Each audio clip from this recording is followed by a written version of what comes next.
Mutual funds మనలో చాలా మంది చేసే తప్పు ఏంటంటే వాళ్ళు చెప్పారు వీళ్ళు చెప్పారని చెప్పి డైరెక్ట్గా ఎటువంటి రీసెర్చ్ చేయకుండా మ్యూచువల్ ఫండ్స్లో డబ్బుని పెట్టుబడి పెడుతూ ఉంటారు. అది తప్పు. ఎప్పుడైనా సరే మీరే డైరెక్ట్గా రీసెర్చ్ చేసి మీకు అనిపించాలి ఈ ఫండ్ మంచిది, ఈ ఫండ్ మంచిది కాదు అని చెప్పి మీకు అనిపించినట్లయితే మాత్రమే మనమైతే మ్యూచువల్ ఫండ్స్లో పెట్టుబడి పెట్టాలి. సో ఈరోజు ఈ వీడియోలో అసలు రీసెర్చ్ని ఏ విధంగా చేయాలి, ఒక ఫండ్ మంచిది అని చెప్పి మనకి ఏ విధంగా తెలుస్తుందో ఒక ఫండ్ని తీసుకొని నేనే డైరెక్ట్గా రీసెర్చ్ చేసి చూపించబోతున్నా. సో ఈ వీడియోని లాస్ట్ వరకు చూడండి. అంతేకాకుండా ఇంతవరకు ఈ ఛానల్ని సబ్స్క్రైబ్ చేసుకోకపోతే ఇప్పుడే సబ్స్క్రైబ్ చేసుకోండి. నేను మీ కౌశిక్ మరిడి.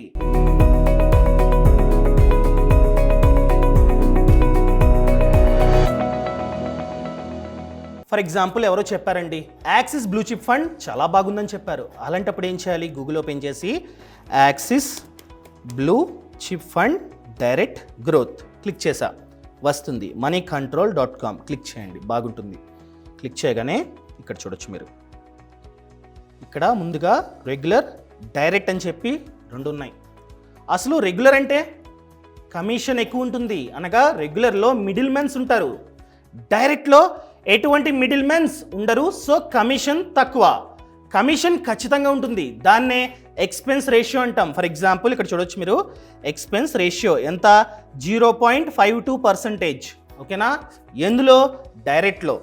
అదే రెగ్యులర్లో ఖచ్చితంగా ఎక్కువ ఉంటుంది. For example regular go click చేసా, ఓపెన్ అవుతుంది. సో ఇక్కడంతా ఎక్స్పెన్స్ రేషియో 1.69%. అక్కడ తక్కువ, అక్కడ వచ్చేసి 0.52%, కానీ ఇక్కడ 1.69%, చాలా ఎక్కువ. సో రెగ్యులర్కి డైరెక్ట్కి అదే డిఫరెన్స్. నన్ను అడిగినట్లయితే ఎప్పుడైనా సరే డైరెక్ట్నే చూస్ చేసుకోండి, రెగ్యులర్ వద్దు. ఓకేనా? అదేవిధంగా ఇక్కడ NAV 48.72.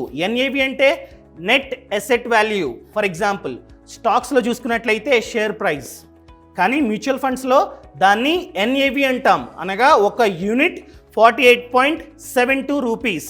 దీని పక్కన ఫండ్ సైజ్. సో ఇంత డబ్బు ఆ ఫండ్ మేనేజర్ మేనేజ్ చేస్తూ ఉన్నాడు. ఎంత? 32,322 కోట్లు. అంత డబ్బుని ఆ ఫండ్ మేనేజర్ మేనేజ్ చేస్తూ ఉన్నాడు అనమాట.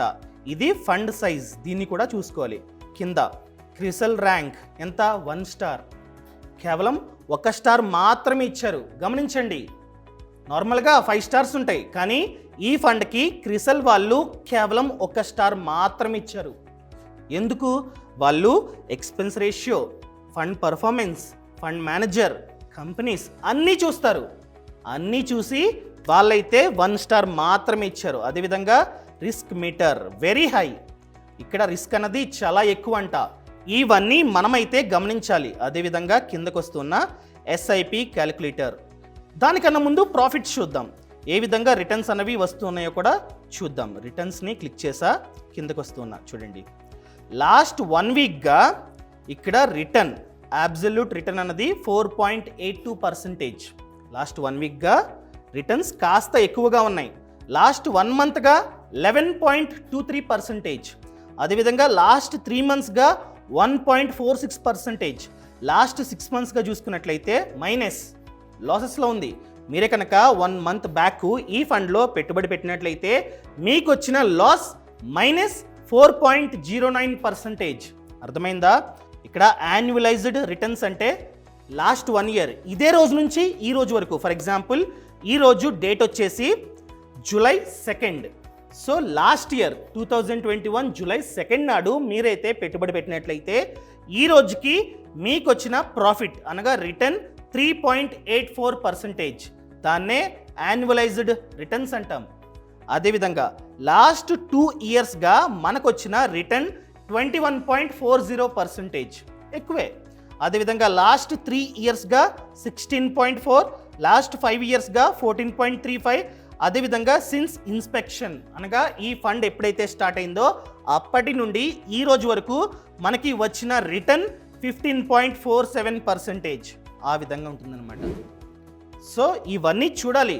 రిటర్న్స్ అన్నవి ఏ విధంగా వస్తూ ఉన్నాయి, ఫండ్ మేనేజర్ ఎవరు, అదేవిధంగా మన డబ్బు ఎక్కడ ఇన్వెస్ట్మెంట్ చేయబడుతుంది, ఫండ్ మేనేజర్ ఎక్కడ మన డబ్బుని పెట్టుబడి పెడుతూ ఉన్నాడు, ఇవన్నీ చూడాలి. ఫర్ ఎగ్జాంపుల్ ఇక్కడ పోర్ట్ఫోలియో క్లిక్ చేసా, క్లిక్ చేయగానే ఇక్కడైతే వస్తుందన్నమాట. ఈ ఫండ్ ఏం fund? Large cap equity large cap fund. Blue chip అంటే గుర్తుపెట్టుకోండి, బ్లూ చిప్ అంటే ఈక్విటీ ఫండ్. ఆ ఈక్విటీలో మళ్ళీ లార్జ్ క్యాప్. అసలు large cap, small cap, mid cap అంటే ఏ కంపెనీస్ యొక్క మార్కెట్ క్యాప్ అన్నది 20,000 కోట్ల కన్నా ఎక్కువ ఉందో ఆ స్టాక్స్ని లార్జ్ క్యాప్ స్టాక్స్ అంటాం. ఫండ్ మేనేజర్ కనుక ఎక్కువ డబ్బుని అలాంటి స్టాక్స్ని కొనడానికి పెట్టుబడి పెడుతున్నట్లయితే ఆ ఫండ్ని లార్జ్ క్యాప్ ఫండ్ అంటాం. అర్థమైందా? అసలు ఈక్విటీ ఫండ్ అంటే ఫండ్ మేనేజర్ ఎక్కువ డబ్బుని ఈక్విటీ అనగా స్టాక్ మార్కెట్లో పెట్టుబడి పెడుతున్నట్లయితే దాన్ని ఈక్విటీ ఫండ్ అంటాం. మళ్ళీ ఈక్విటీలో 3 categories: large cap, mid cap, small cap. Large cap అంటే ఫండ్ మేనేజర్ స్టాక్ మార్కెట్లో పెట్టుబడి పెడుతూ స్టాక్ మార్కెట్లో ఏ కంపెనీస్ యొక్క మార్కెట్ క్యాప్ అనేది 20,000 కోట్ల కన్నా ఎక్కువ ఉందో వాటిల్లో పెట్టుబడి పెడుతున్నట్లయితే వాటిని లార్జ్ క్యాప్ ఫండ్స్ అంటాం. ఇది కూడా లార్జ్ క్యాప్ ఫండే. ఇక్కడైతే మీరు చూడొచ్చు ఈక్విటీ హోల్డింగ్ ఎంత, 86.43%. ఆల్మోస్ట్ ఎంతైతే డబ్బు ఉందో ఆ డబ్బులో 86.43% ఫండ్ మేనేజర్ ఈక్విటీలో పెట్టుబడి పెడుతున్నాడు. సో ఇది ఈక్విటీ ఫండ్. అదేవిధంగా ఇక్కడ లార్జ్ క్యాప్, లార్జ్ క్యాప్లో ఎంత, 74.07%. ఎక్కువ డబ్బుని లార్జ్ క్యాప్ స్టాక్స్ని కొంటూ ఉన్నాడు ఆ డబ్బుతో. సో ఇది లార్జ్ క్యాప్ ఫండ్. అర్థమైందా? ఇక్కడ మీరైతే చూడొచ్చు ఎలాంటి కంపెనీస్. ఇక్కడ top 10 stocks holding in portfolio.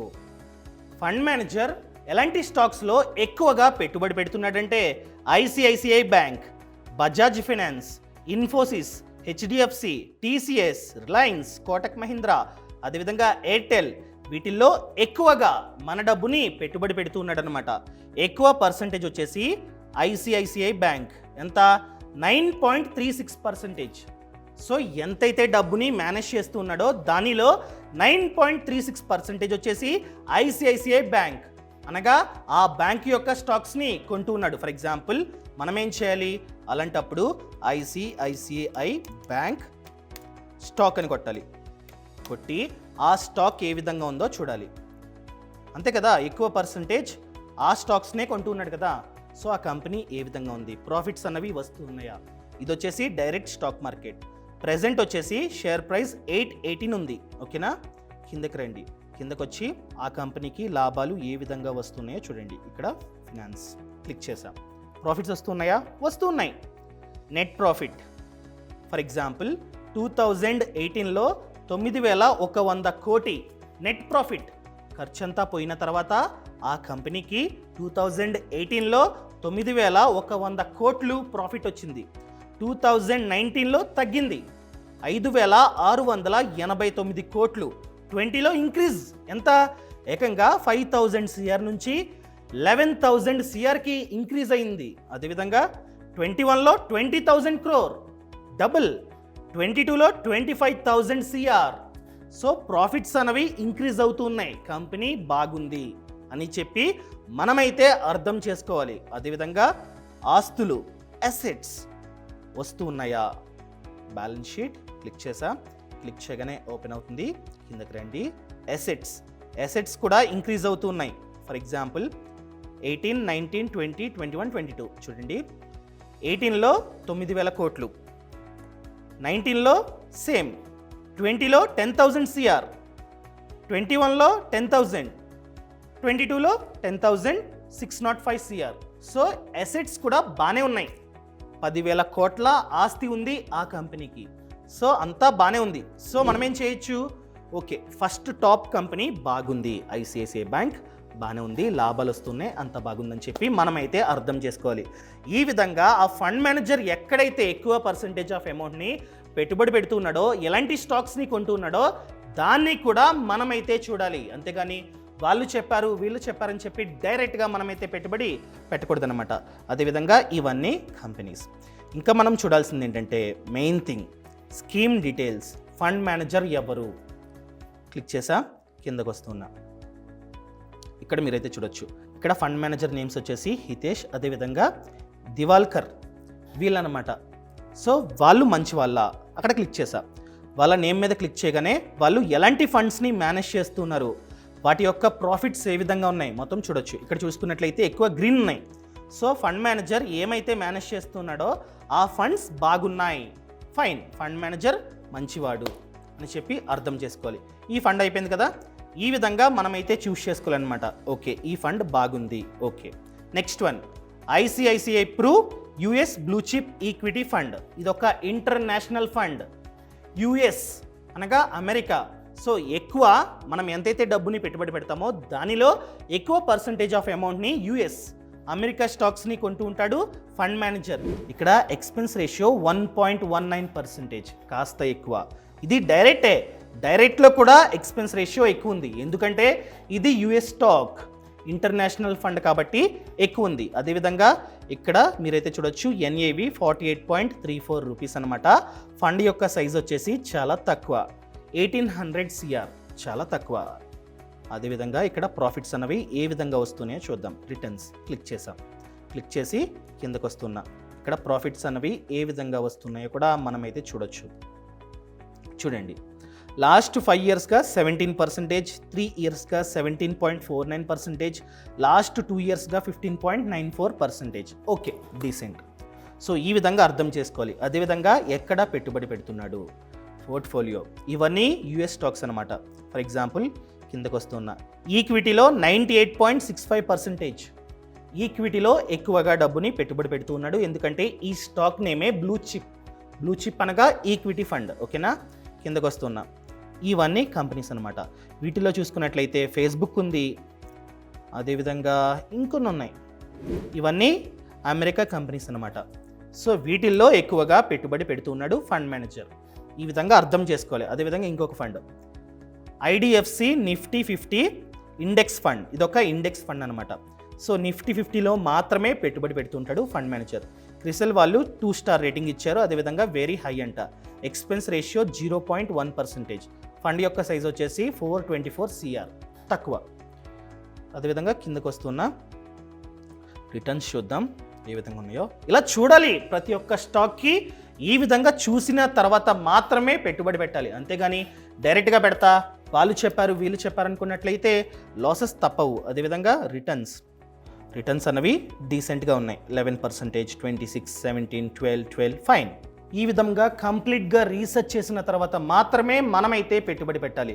వాళ్ళు చెప్పారు వీళ్ళు చెప్పారని చెప్పి మనమైతే మ్యూచువల్ ఫండ్స్ అదేవిధంగా స్టాక్ మార్కెట్లో అస్సలు పెట్టుబడి పెట్టకండి. టెక్నికల్ అండ్ ఫండమెంటల్ అనాలిసిస్ చేసిన తర్వాత మాత్రమే మనమైతే స్టాక్ మార్కెట్ అండ్ మ్యూచువల్ ఫండ్స్లో పెట్టుబడి పెట్టాలి. చాలామంది చెప్తూ ఉంటారు నాకు 10 lakh, 20 lakh లేకపోతే 5 lakh లాస్ స్టాక్ మార్కెట్లో అని చెప్తుంటారు. ఎందుకు? ప్రాపర్ రీసెర్చ్, ఎటువంటి రీసెర్చ్ లేకుండా వాళ్ళు చెప్పారు వీళ్ళు చెప్పారని చెప్పి ఇన్వెస్ట్మెంట్ చేస్తుంటారనమాట. ఎవరి మాట వినవద్దు, నా మాట కూడా అస్సలు వినవద్దు. నేను చెప్తా SBI స్మాల్ క్యాప్ ఫండ్ బాగుంటుంది, లేకపోతే యాక్సిస్ బ్లూ చిప్ ఫండ్ బాగుంటుందని చెప్తా. నో, రీసెర్చ్ చేయండి, నా మాట తీసుకోండి, రాసుకోండి ఎక్కడన్నా, ఓకే ఫైన్ అని చెప్పి ఆ తర్వాత రీసెర్చ్ చేయండి. ఈ విధంగా కంప్లీట్గా రీసెర్చ్ చేసి మీకు కూడా బాగుంది అనిపించినట్లయితే మాత్రమే పెట్టుబడి పెట్టండి. సో ఈ విధంగా టెక్నికల్ అండ్ ఫండమెంటల్ అనాలిసిస్ ఏ విధంగా చేయాలో మీకు తెలియాలంటే కోర్స్ ఉంది. ఎక్కడ? ఫ్రీడమ్ యాప్ లింక్ అన్నది కింద డిస్క్రిప్షన్లో ఉంది. యాప్లో చూసుకున్నట్లయితే 800 కన్నా ఎక్కువే కోర్సులు ఉన్నాయి. దానిలో భాగంగా stock market course, mutual fund course, FD course, RD course, PPF, ఇలా చెప్పుకుంటూ పోతే చాలా ఉన్నాయి. ఈ కోర్సులో భాగంగా for example stock market course, ఆ కోర్సులో భాగంగా అసలు స్టాక్ మార్కెట్ అంటే ఏంటి, ఏ విధంగా పెట్టుబడి పెట్టాలి, స్టాక్స్ యొక్క ప్రైస్ అన్నది ఎందుకు అప్ అవుతుంది ఎందుకు డౌన్ అవుతుంది, A to Z ఉంటుంది. అదేవిధంగా ఒక స్టాక్ మంచిది కాదు అని చెప్పి ఏ విధంగా ఫైండ్ అవుట్ చేయాలి, టెక్నికల్ అనాలిసిస్ ఏ విధంగా చేయాలి, ఫండమెంటల్ అనాలిసిస్ ఏ విధంగా చేయాలి, కంప్లీట్గా కోర్స్ ఉంది. అదేవిధంగా మ్యూచువల్ ఫండ్ కోర్స్, ఈ కోర్సులో భాగంగా అసలు మ్యూచువల్ ఫండ్స్ అంటే ఏంటి, ఏ విధంగా పెట్టుబడి పెట్టాలి, ఎలా పెట్టుబడి పెట్టాలి, A to Z కోర్స్ ఉంటుంది. ఈ కోర్సులు చూసిన తర్వాత మీరైతే పెట్టుబడి పెట్టినట్లయితే ఖచ్చితంగా లాభాలు వస్తాయి, లేకపోతే నష్టాలు తప్పవు. సో ఇప్పుడే ఫ్రీడమ్ యాప్ని app store or play store నుండి డౌన్లోడ్ చేసుకోండి. యాప్ లింక్ అనేది కింద డిస్క్రిప్షన్లో ఉంది. Thank you so much. Thanks for watching. Jai Hind.